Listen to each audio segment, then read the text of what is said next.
আসসালামু আলাইকুম। আজকে চলে আসলাম আমার ছেলের রুমের গার্ডেনটাকে আপনাদের সাথে শেয়ার করার জন্য। বরাবরই তো দেখা যায় ম্যাক্সিমাম সময় আমার মাস্টার বেডের গার্ডেনটাই আপনাদের সাথে শেয়ার করি, এটা খুব একটা করা হয় না। তো আজকে ভাবলাম এটার সাথেও আপনাদেরকে একটু সাক্ষাৎ করিয়ে দিই।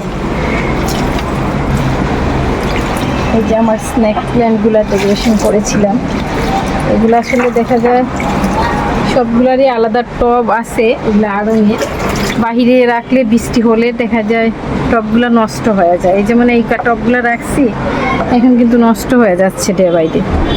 এই জন্য আমি দেখা যায় মাঝে মধ্যে ডেকোরেশন করতে ইচ্ছে করলে বা মেহমান আসলে তখন এই আড়ঙের টবগুলো দিয়ে ডেকোরেশন করি, আদারওয়াইজ রাখি না, কারণ বৃষ্টি তারপর ধুলাবালি এসে একদম নষ্ট হয়ে যায়।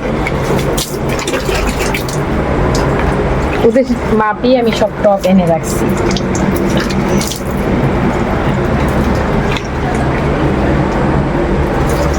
প্রচুর ডাস্ট, ঢাকা শহরে এত ডাস্ট, ঢাকা শহরটা হয়ে গেছে বসবাসের অযোগ্য।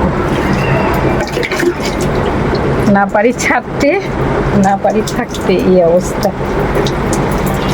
আমার এই গাছটা কিন্তু আপনাদের সাথে শেয়ার করেছিলাম, কেবলই লাগাইছি, দেখেন মাশাআল্লাহ কি সুন্দর জাকড়া কিন্তু হয়ে যাচ্ছে। প্রচণ্ড রোদ, একটু বৃষ্টি পেলেই কিন্তু গাছটা সুন্দর হয়ে যেত।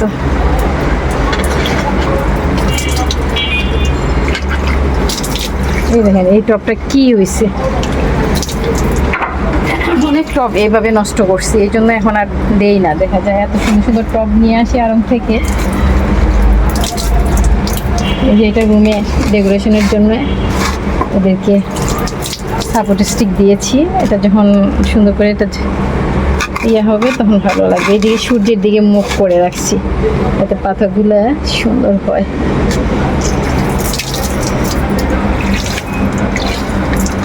আমি ভাবতেছি এই গার্ডেনের সব গাছ সেল করে দেবো, রাখবো না। দেখা যায় মেয়ের গার্ডেনও অনেক গাছ হয়ে গেছে, দুইটা মিলিয়ে একটা সেল পোস্ট আমাকে রিসেন্টলি দিতে হবে।